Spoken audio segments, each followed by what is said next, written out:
Hello, I think the music's a little too loud. Oh, that smoke got to me.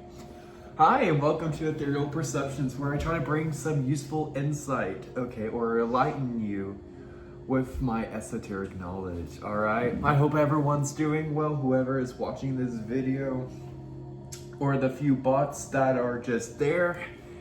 And yeah, welcome to your reading. I'm just gonna shuffle some cards. I'll be using my Rider-Waite deck from my maroon little, I don't even know what this is called, but one of my best friends gave this to me and I fucking love it. Anyways, so yeah, we're just gonna see and what's the dealio with whatever. Oh boy, oh my god, I'm tired. So tired. Let's see. Don't want to use that. I'm gonna put that there. I'm gonna put this here, and then yeah. Anyways, 3 cards came out. So I just feel like an end to emotional suffering that whatever you've been dealing with. Okay, with the 5 of Cups in reverse over here, because with this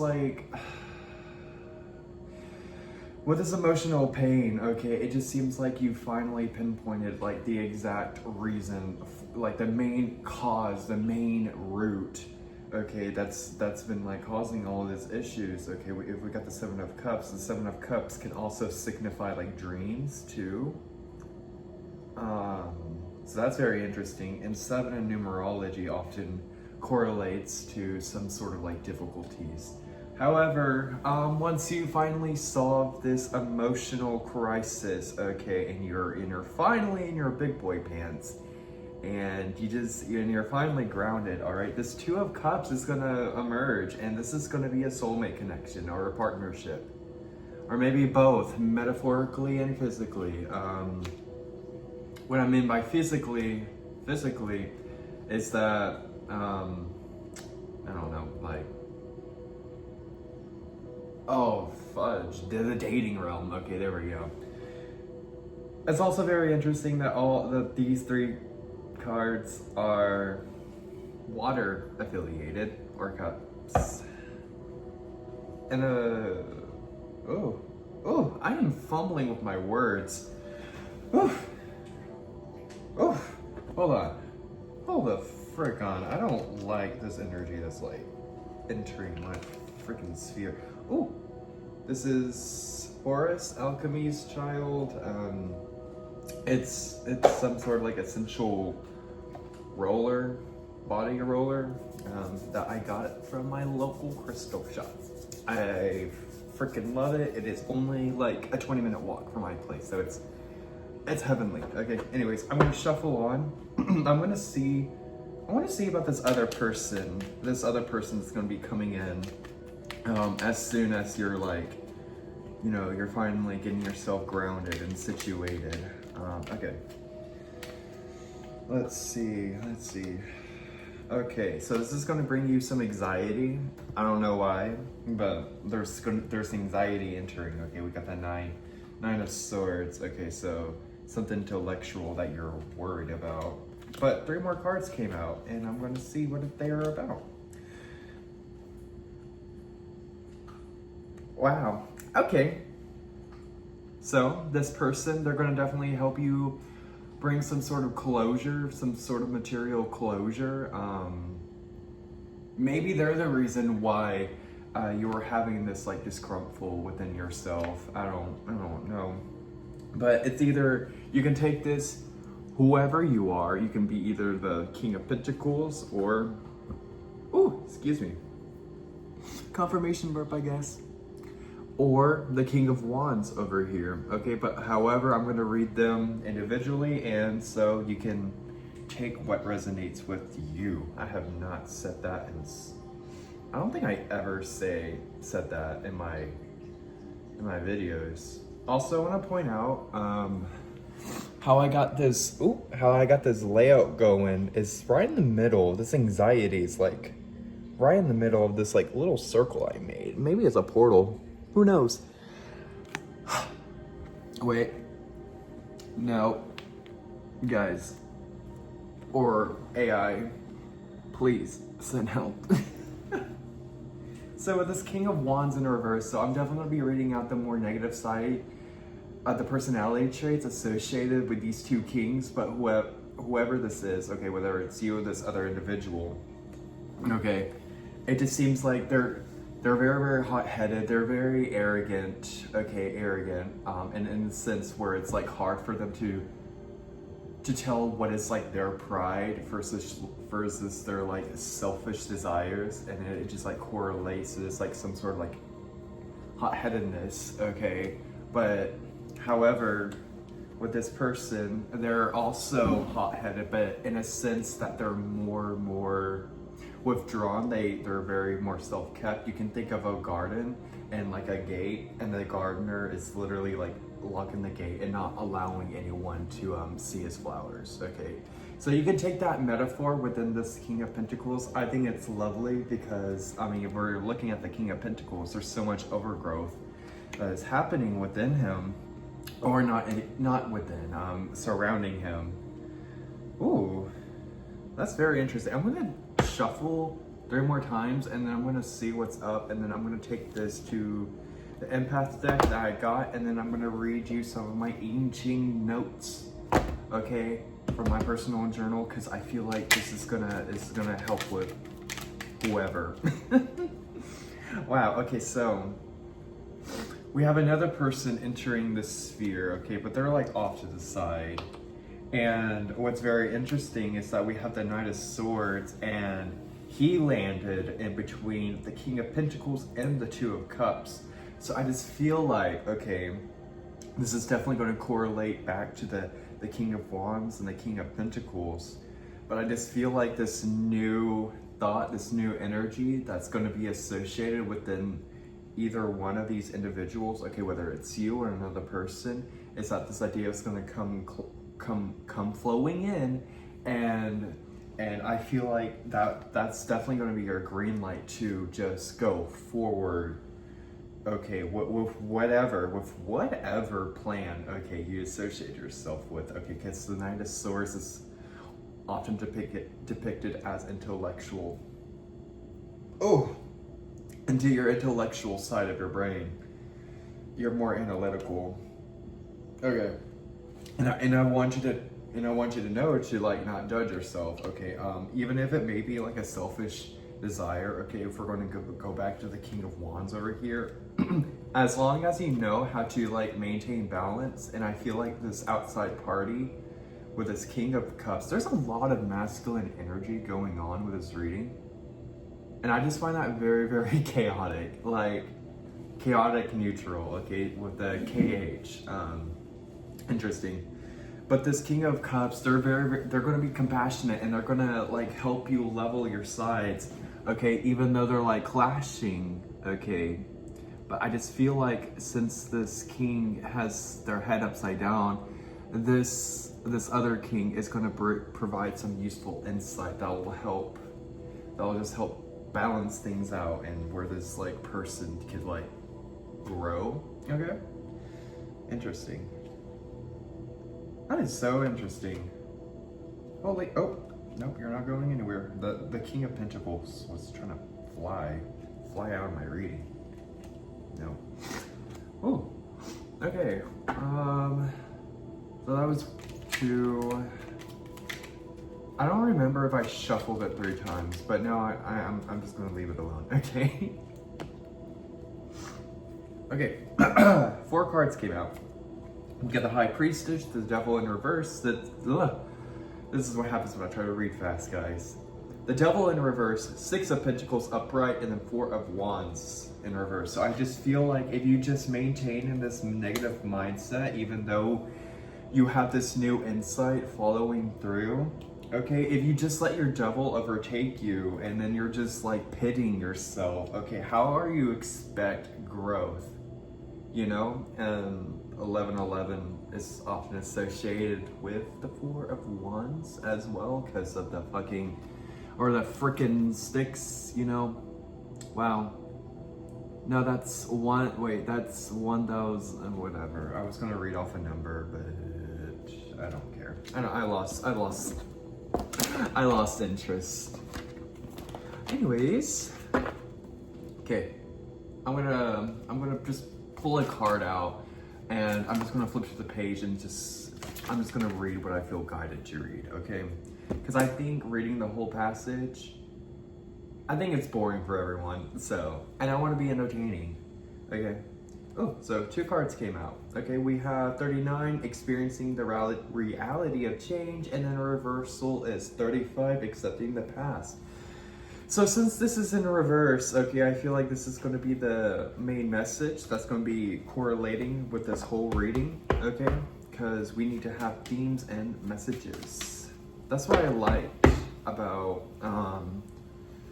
folklore, fairy tales, okay? There was often like some sort of like message, okay? I think that's why, or how, okay, if I'm gonna be personal with y'all, how I gained some of my like knowledge, okay, was at a young age, because, okay, I'm gonna be personal again with y'all. I used to read my dad, like, in the mornings, like, my books, before I, like, walked to the bus stop. Yeah, and then I remember specifically I was reading him, like, Clifford the Big Red Dog, while we had Mickey Mouse Clubhouse playing in the background, and, oh, sorry. Oh, okay, fine. Wow, very ironic. I guess that was probably back in my subconscious thought, but yeah, 35, accepting the past.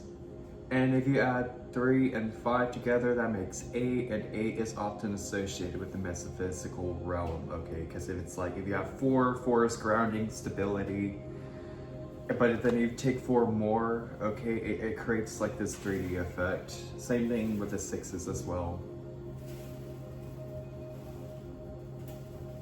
Oh, sorry, I'm just having revelations after revelations, and that noise in the background is the litter box. I don't know if y'all know, but I guess I'm just gonna keep repeating myself until I actually gain an audience. Okay, wait. No, that's 33. Which 33 is awareness of cosmic influences. I feel like that's gonna be important for somebody. Oh, and then I flipped to 36, embracing sensuality as union. Wow, beautiful. Anyways. Sorry, I thought this playlist I got going in the background, I thought someone was... Anyways. 3 essential themes it talks about is accepting that we cannot change or avoid our past experiences, affirming that we are not defined by the past, and learning how to forgive ourselves and others if realistically possible. Okay, so I am definitely going to read the imagery, and I want you to meditate, okay? I want you to meditate, reflect, and let your mind wander to wherever, okay? So it's like get in that deep meditative trance, okay, if you haven't been already. Okay, and the page number is 183, might be important, I don't know. And 1320 on the timer. KKK, okay. I said 4Ks, okay guys, not 3, okay. Anyways, we are captains of our own ships. We can steer the ship, but we cannot control the waves. The image is about making peace with the past and looking courageously into the future. If each of our future actions is thoughtfully undergone, there will be nothing to regret and the path will become clear. So this is just like taking initiative, taking action.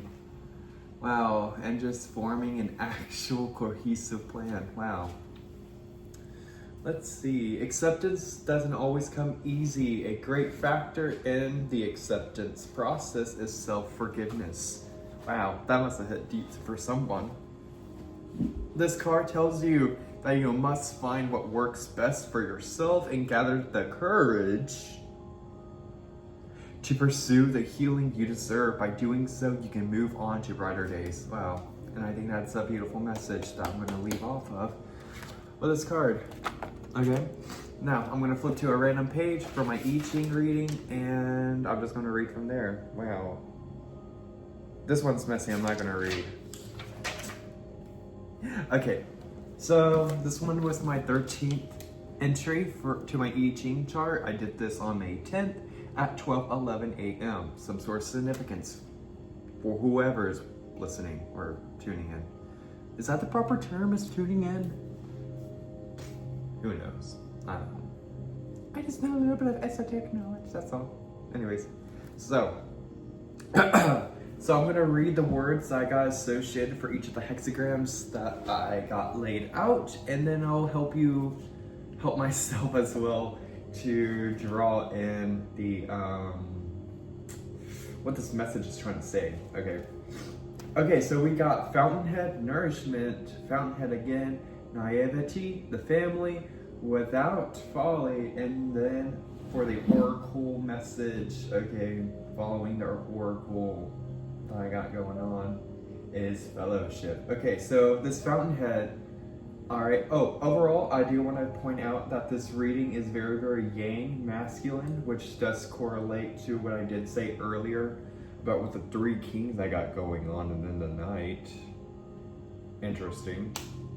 Okay, so, and then water and wind was associated in the elemental side. Okay, in this reading. Okay, so you can think of it like a bright, sunny, like you're out on a bright, sunny day. You're in the ocean. You're in some pool of water, and then this like breeze is coming in. But then there's something off-putting about this breeze. Okay, so that's the mindset I want y'all to get into.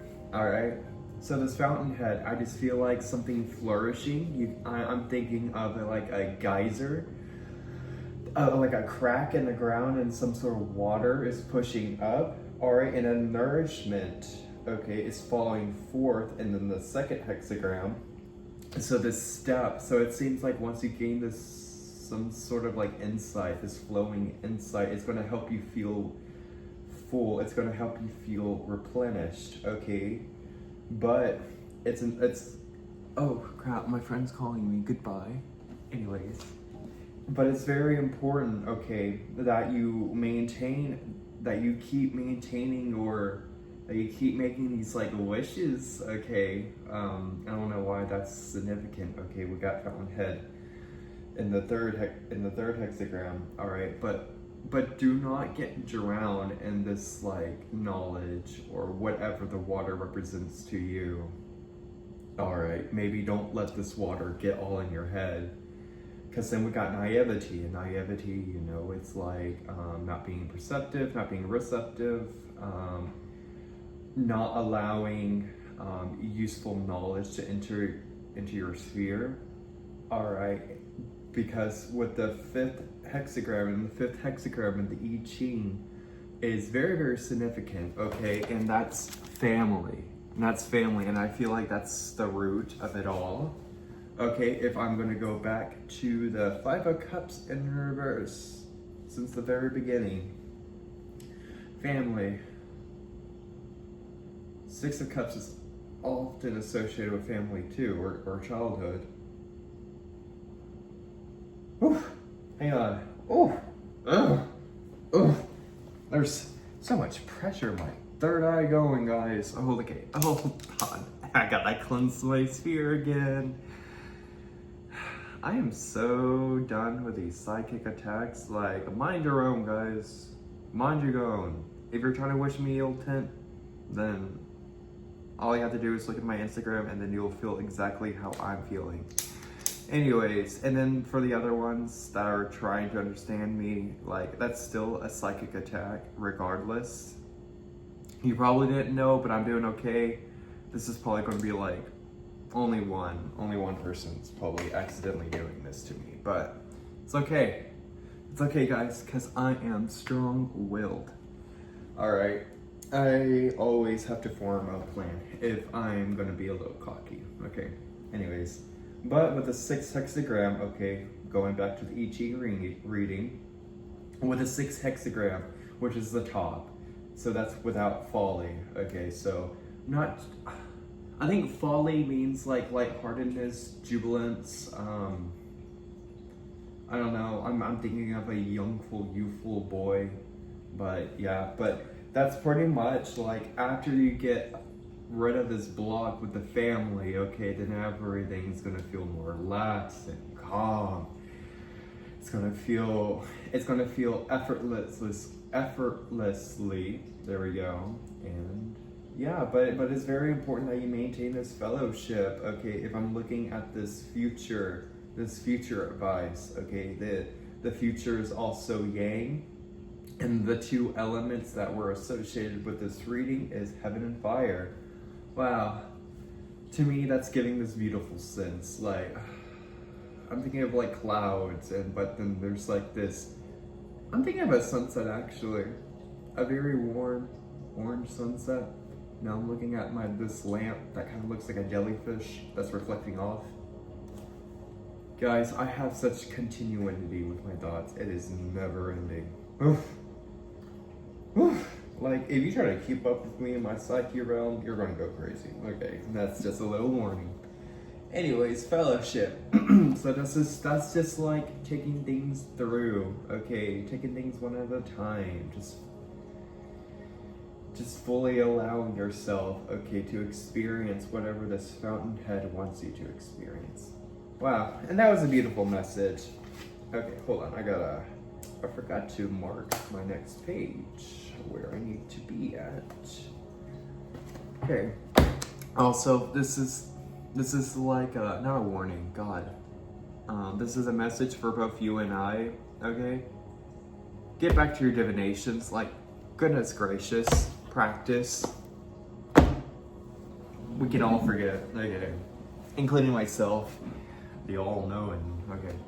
Anyways, I actually feel called to shuffle one of my special cards, one of my special shamanic friends gave me, okay. Oh, I love John. John is precious, okay. John is precious. Thank you, John, so much. Shout out to John, okay. Yes, this is so John right there, the hermit. Anyways, okay, continuing on. This is going to be a major arcana, so this is going to be the energy that's going to be guiding you until whenever I post the next video, okay? Whenever I feel like it. I got no schedule going, because I think that's going to be really important for me. Okay. So let's see, 2 cards came out right. Okay, and then there's 1 card that's not even been revealed. So I feel like that's gonna be some hidden energy that's gonna either gonna be guiding you or going against you. Okay, hold on, there's like, oh, there's like snot going in my nose, but I'm not stopping. We got the Chariot 7, and then we got Death 8. Wow, 7 and 8. Wow, this is very sequential, guys. Very, very sequential, okay? Wow. So after this, this fast moving change, this growth, it's definitely gonna be in support, okay? So that's a very good sign, honestly. However, we got the Magician and a reverse. So I'm taking this as you. Okay, the Magician is the first step, okay, in this, in the tarot realm. Okay, hold on. Oh, a slight confirmation burp. Anyways, so do not let yourself manifest a demon. Do not. I accidentally did. Okay? And if I'm going back to John helped me. Okay, he helped me sort things out. Thank you, John. Thank you. But you're gonna be okay. Okay? You're gonna be okay no matter what, because I say so. Okay? Anyways, that's your reading. I hope you have a great morning, night, evening, day, or whatever. And I wish you well on your fool's journey, and I love you unconditionally, okay? Take care. Bye.